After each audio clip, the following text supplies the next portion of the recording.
tough to do. With a lot of it is like having good parts and having good parts availability and people and having. The whispers were there from the start. They warned us about Parker Schnabel, his risks, his temper, his obsession with gold. But we did not listen. We only watched as his rise grew brighter and his battles darker. Now the story has taken a turn that no one was prepared for. Join us as we reveal the truth. How the gold rush captured the world. Before Parker Schnabel became well known in the gold rush story, there was confusion about the series title. Fans and new viewers were confused because the show's first season was called Gold Rush Alaska. Some people thought the show was only about Alaska, while others thought it was just a documentary about miners in that region. Eventually, the confusion was resolved, and the title was changed to simply Gold Rush to make it more clear and well-defined. Before we start talking about Parker and his success on the show, it's important to take a step back and examine how the reality series got started. How did it evolve from a small concept into one of the most popular mining shows ever made? Gold Rush is a popular TV show on the Discovery Channel and its affiliated channels worldwide. The series documents the gold mining activities of families in Alaska and later in the Klondike region of Yukon, Canada. When it first premiered, many were unsure if a show about gold mining would be successful on television. However, it exceeded expectations and became a hit with viewers who were drawn to the miners' challenges and aspirations. Over time, the show expanded to feature mining operations in places like Guyana, Oregon, and Colorado. As of 2024, Gold Rush has aired 15 successful seasons. Let's go back to the beginning and see how this amazing journey started. The initial season was called Gold Rush, Alaska, and followed 6 men from Sandy, Oregon, a small town near Portland. These men had been through tough times during a financial crisis, losing their jobs and facing an uncertain future. Despite this, they decided to take a risk and head to Porcupine, Alaska, with the hope of finding gold. Their lack of experience made their story more interesting. Many of them had never worked in placer gold mining before and had to learn everything while on the job, encountering mistakes, obstacles, and small successes throughout their journey. The initial season did not go well.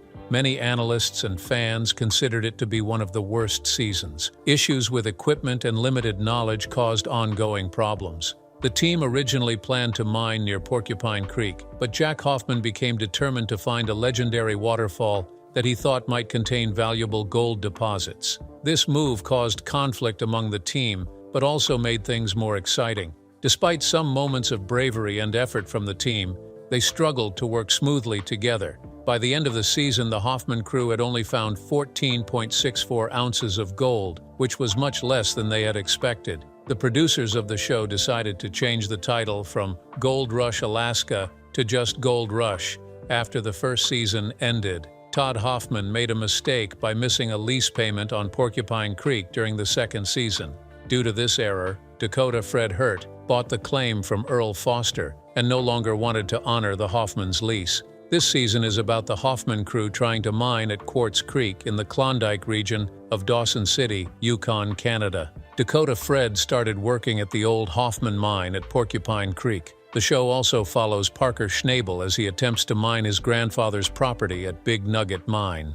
At Porcupine Creek, Dakota Fred wasted no time in making changes. He got rid of all of Hoffman's old equipment and brought in a new system called a drocker, which helped process dirt more effectively. This decision showed his determination and set him apart from others. The second season of the show got a lot of attention because it had drama, competition, and the possibility of making a lot of money, which interested viewers. The challenges faced by the miners felt genuine, and their dreams were relatable. The third season started in October 2012, and by then the show had gained a devoted fan base. The Hoffman crew went back to the Klondike with plans to mine Quartz Creek once more. Up there digging in the dirt, and we don't get out much. Yeah, we all just got out of out 6-7 months in the woods. So if we're not like New York was a bad choice. They brought on additional crew members to work at another site nearby. Although ambitious, their plan came with challenges. Hoffman encountered equipment issues and delays.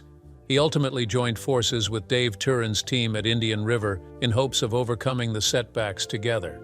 Parker Schnabel came back to the Big Nugget mine with improved equipment, showcasing his youth and determination.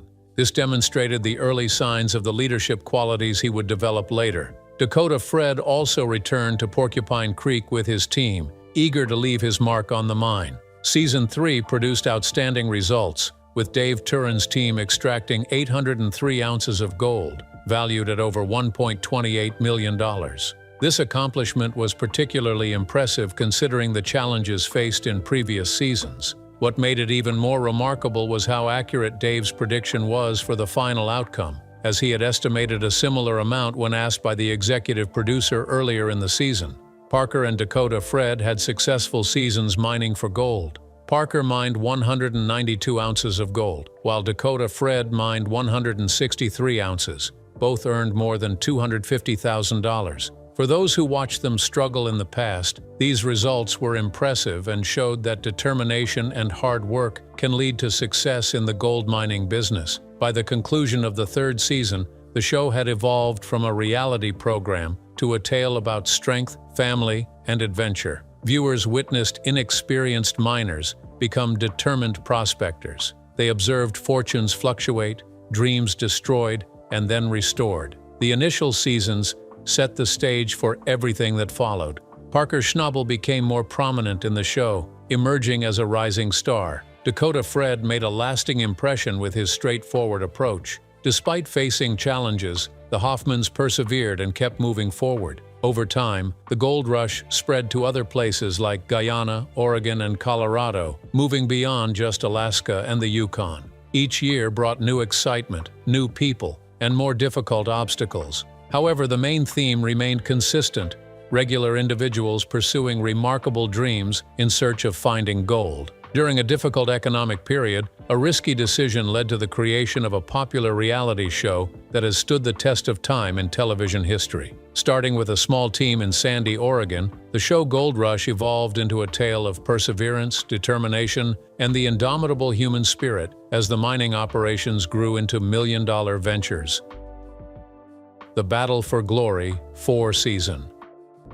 Season 8 of the mining TV show started on October 13, 2017. This season was very intense because it had a bet between two strong crews. The Hoffman crew and Parker's crew bet 100 ounces of gold on who could mine the most that year. They both wanted to reach a goal of 5,000 ounces for the season. This challenge made them work even harder and compete fiercely. While the Hoffman and Parker teams were competing, Tony Beets chose a different route. He worked on a big project of dismantling, moving, and rebuilding an old dredge that hadn't been used in Dawson City for 50 years. Tony thought reviving this old mining method could benefit him. His determination to restore forgotten machines set him apart from the other miners. In the middle of the season, Gold Rush Live shared surprising news that Season 8 would be the Hoffman family's final season.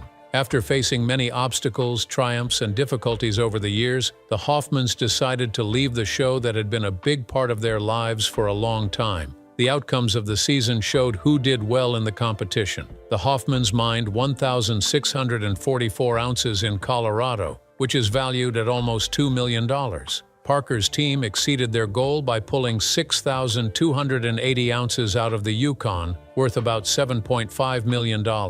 Tony Beets also did well with 3,659 ounces from Eureka Creek, amounting to $4.39 million. Season 8 was very successful, even though the Hoffman family left. The Gold Rush continued with even more energy. Season 9 premiered on October 11, 2018 with an episode titled The Story So Far. This season had a new direction and brought in new storylines. He was no longer part of Parker's crew and was eager to show he could succeed alone. The episodes focused on his hard work, his ability to lead, and his bravery in running his mining business. Rick started a new journey while Parker Schnabel and his crew worked hard to achieve their goals. Tony Beets and his family also continued their operation with dedication and hard work. Season 9 was full of tense moments, personal challenges, and lots of digging for gold. The season was originally planned to have 20 episodes, with the last episode airing in March 2019. Parker's team went beyond what was expected of them once again. They were able to mine 7,004,027.25 ounces of gold at Scribner Creek, which amounted to almost $9 million. Rick Ness, in his first season working independently, managed to reach 1,105 ounces of gold worth $1.3 million. He exceeded his goal of 1,000 ounces, showing that his decision to work alone was a good one. On the other hand, Tony Beats did not reach his goal of 6,000 ounces, falling short with just under 4,400 ounces. The 9th season of the show ended, and then the 10th season started right away. Season 10 premiered on October 11, 2019. This season still had Parker Schnabel, Tony Beats, and Rick Ness as the main focus, as they navigated the tough terrain of the Klondike. There was a lot of anticipation for this season, with everyone wondering if Parker would beat his record or if Tony and Rick would catch up. The last episode of the season aired on March 6, 2020. Parker worked hard, but didn't break his record, falling short by just 204 ounces. However, his haul of 7,223 ounces made him $10.8 million due to higher gold prices and lower royalties. The new location was tough, especially dealing with the permafrost. Papua New Guinea. Oh, wow. Yeah, we did a big prospecting trip over there 5 or 6 years ago.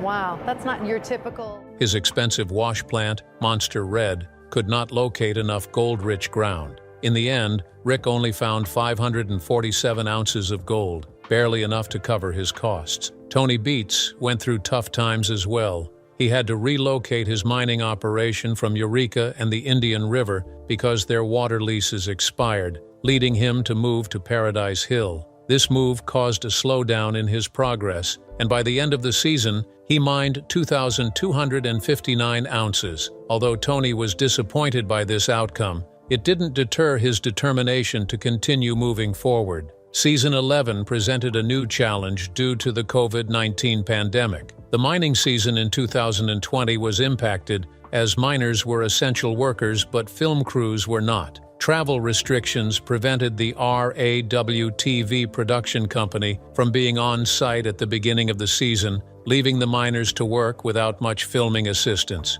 At the beginning of the season, there was only one person from the filming crew with the Beats family. Monica Beats had to help with filming too. Parker Schnabel and Rick Ness were not there because they were quarantining at home in the United States. The miners faced bigger challenges this time, but they were determined to keep going. Over time, they discovered ways to adjust. Parker Schnabel successfully entered Canada from Alaska. Following a 2-week quarantine in Whitehorse, Yukon, he was able to start his season. The Beats family also finished their 2-week quarantine at their mine site. Then a small film crew of 4 locals joined them. Rick Ness quarantined while driving from Wisconsin to the Yukon, trying to avoid contact as much as possible during the lengthy journey. This season of the show brought on a new team member, Fred Lewis, who used to work as a medic in the Special Forces. Fred's presence brought new energy and viewpoints to the mining crew led by Rick. Season 11 started on October 23, 2020. Despite challenges like lockdowns, quarantines, and limited filming crews, the season continued. The miners worked alone and faced pressure, but their love for gold and their drive to succeed kept the story going. From Season 8 to Season 11, the TV show showed successes and setbacks, times of joy and sadness. The bet between Hoffman and Parker, Tony's desire to fix dredges, Rick's first solo move, Parker's impressive accomplishments, and the difficulties of a worldwide pandemic all became memorable moments in Gold Rush history. These seasons not only depicted the physical challenges of mining for gold, but also the personal stories of individuals who put everything on the line to pursue their dreams. The show that took over Friday nights. When Gold Rush premiered on TV, no one expected it to become so popular. By the end of the first season, it had made a mark on American television history. It became the top Friday night show for male viewers in the U.S., with men aged 18 to 49 tuning in every week to watch the gold miners' challenges and successes. Women ages 25 to 54 also became fans, attracted by the genuine emotions, family connections, and perseverance of the miners. As the second season continued, Gold Rush evolved from a new reality show to a massive hit on TV. It held the top spot in ratings among men aged 18 to 49 on Friday nights for 13 weeks straight. This was a significant achievement, proving that a show about miners chasing their dreams could be a primetime success. The Discovery Channel, which broadcasted the show, benefited greatly from this success, as Gold Rush helped the network achieve one of its best first-quarter ratings ever. Gold Rush appealed to a wide range of viewers, not just one specific group. The Discovery Channel dominated the rankings for unscripted shows on cable TV. From December 28, 2015 to March 27, 2016, the Discovery Channel was named the top non-sports cable network for men ages 25 to 54. During this time, Discovery Channel had 8 out of the top 10 reality shows for men ages 25 to 54. Gold Rush was the most popular show, followed by Fast and Loud and Alaskan Bush People. Gold Rush was clearly the favorite, setting the bar for other shows on the network. Discovery Channel was also popular among men in different age groups. For men aged 18 to 49, 7 out of the top 10 shows were from Discovery, with Gold Rush being the most watched. Similarly, among younger men aged 18 to 34, 5 out of the top 10 shows were from Discovery, with Gold Rush leading the pack once again. The show's success was not only based on ratings, but also on the special individuals involved. Parker Schnabel was particularly popular among fans for his story, hard work, and honesty. He was a young, dedicated individual who displayed a combination of seriousness and humility that deeply resonated with viewers. During a surprise moment, Parker unexpectedly opened up, surprising many individuals. He disclosed information about his personal life and the mining industry, which some believed could have a negative impact on the show's reputation. However, Parker has always been known for facing the truth head-on. In a particular interview, he provided insight into his life off camera. When Parker was asked about the most expensive thing he bought with his mining money, he said he hadn't spent anything big. He didn't even have his house, only the one at the mine. During the interview, he was crashing on a friend's couch in Los Angeles for a short time. Contrary to popular belief, he wasn't living a lavish lifestyle with lots of stuff or crazy spending. Parker valued experiences over material possessions. He considered himself to be someone who prioritized experiences rather than buying fancy things like houses or cars. Instead, he used his money to create moments with loved ones and his mining team. He cherished memories like taking his father to a World Series game more than any expensive item. Spending time on trips with friends, vacations with his crew, hunting expeditions, and quick getaways to destinations like Las Vegas were the things he treasured the most. These shared experiences were his true indulgences that made lasting memories. At his job, Parker acknowledged that he liked to spend money without much thought. He joked about how his colleagues had to confiscate the company credit card from him frequently. But outside of work, he prioritized relationships and time over money, staying down to earth in his personal life. Parker prioritized his family above all else. He openly acknowledged their importance and credited them for shaping him into the person he is today. He learned the value of hard work by watching his family's dedication and inherited their strong work ethic. His father was born there, and they worked hard to make a living in a tough environment. This determination to survive was handed down through the family, and Parker is proud to carry on that legacy. He talked fondly about his father, who was still working at 4:30 every morning at the age of 69. His voice showed happiness and pride whenever he talked about his dad. It was clear that he had a lot of love and respect for him. Parker remembered special moments with his grandfather, including spending a summer together at a mine site before he started working on Gold Rush. They would share dinner every evening and have long conversations. His grandfather had a remarkable memory and shared his life story over 3 months, sometimes covering years in one night or taking weeks to talk about just a few days. These were some of the most memorable times of Parker's life. He said he was sorry that none of the stories he heard from his grandfather were written down. They only existed in spoken form, and now they are lost forever. However, the connection he made with his grandfather during those moments became very important to him. It brought them closer and gave Parker a feeling of history and belonging that influenced his future. Even though Gold Rush brought him fame and popularity, Parker always remembered the importance of his loved ones. He believed that his family was key to his success. He valued their advice, the things they gave up for him, and the principles they taught him. His priorities remained the same even with his newfound celebrity. Instead, he grew more grateful for the foundation that kept him humble. The Gold Rush TV show may have been very popular and successful, but its true focus goes beyond just finding gold. It was also about showing determination, strength, and the personal journeys of people who were willing to take big risks to chase their dreams. Parker Schnabel was a perfect example of this, his integrity, but also someone fans could look up to and identify with. Parker Schnabel's struggles and triumphs. In a frank interview, Parker Schnabel talked openly about his experiences in the gold mining industry, sharing parts of himself that were previously unknown. He talked about the controversies linked to the show, the dangers of mining work, and how the job influenced his personal and professional life. When the interview took place, the show was on the brink of its 15th season, but Parker's comments caused worry about the show's future. Despite the seriousness of his words, he remained composed and spoke honestly about how mining and being on TV had affected him. At only 30 years old, Parker had already spent half of his life working as a gold miner in front of the cameras. He thought it was strange to talk about his job to people who didn't know much about mining. To him, the lifestyle felt surreal, like something from a crazy movie. His days were spent deep in the wild, living in makeshift camps, sifting through piles of rock in search of tiny specks of gold. Although the job was thrilling, it made normal life, especially dating, complicated. When people asked him about his job, he struggled to explain it in a way that made sense without sounding too extreme or weird. This challenge added both humor and frustration to his life. Parker revealed a more serious side beyond the jokes, talking about how his job in mining had affected his love life. He confessed that work consumed all his time, making it hard to maintain relationships. Although he wanted a family in the future, he knew it might not be possible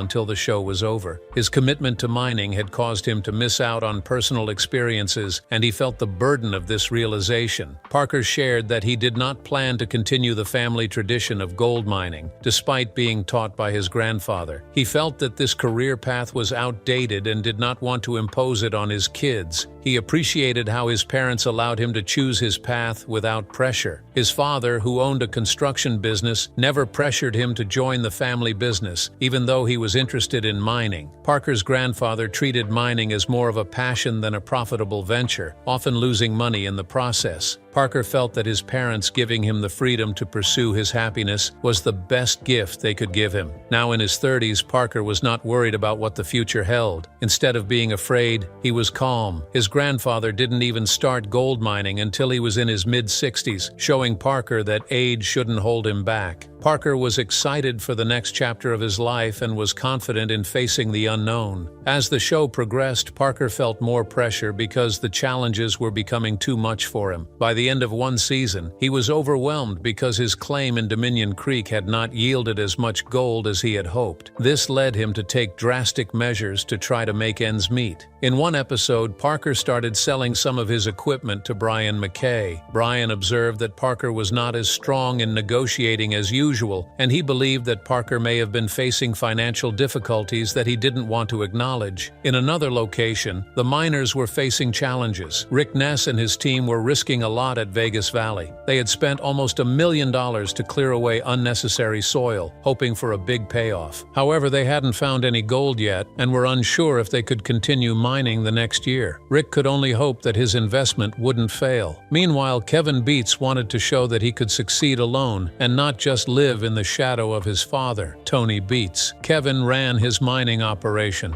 and pushed his crew to work hard and fast. He believed that working non-stop would help him reach his goal of mining 1,000 ounces of gold for the season. Parker's situation was getting worse according to his foreman, Mitch Blaschke, which would leave them with nothing to work on for the rest of the season. Parker had to find new land as his goal of 8,000 ounces seemed unattainable. He was running out of time and didn't have many choices. Parker, feeling desperate, decided to look at old leftovers from mining activities in the 80s and 90s. Intrigued by their possibilities, he asked Tyson Lee to take a closer look at them. The findings gave Parker a small ray of hope, prompting him to try out the material at his home. Unfortunately, his hope dwindled when the weighing results showed unsatisfactory figures. The tailings were not worth pursuing, and Parker was back to looking for solutions. Even when things were tough, Parker put in a lot of effort to keep his team united. Big Red at the Bridge Cut brought in 111 ounces, Big Bob at Sulphur Creek brought in 182.2 ounces, and Roxanne at the Long Cut added 155.90 ounces. In total, the three wash plants managed to produce around 4,409 ounces, valued at over $1 million.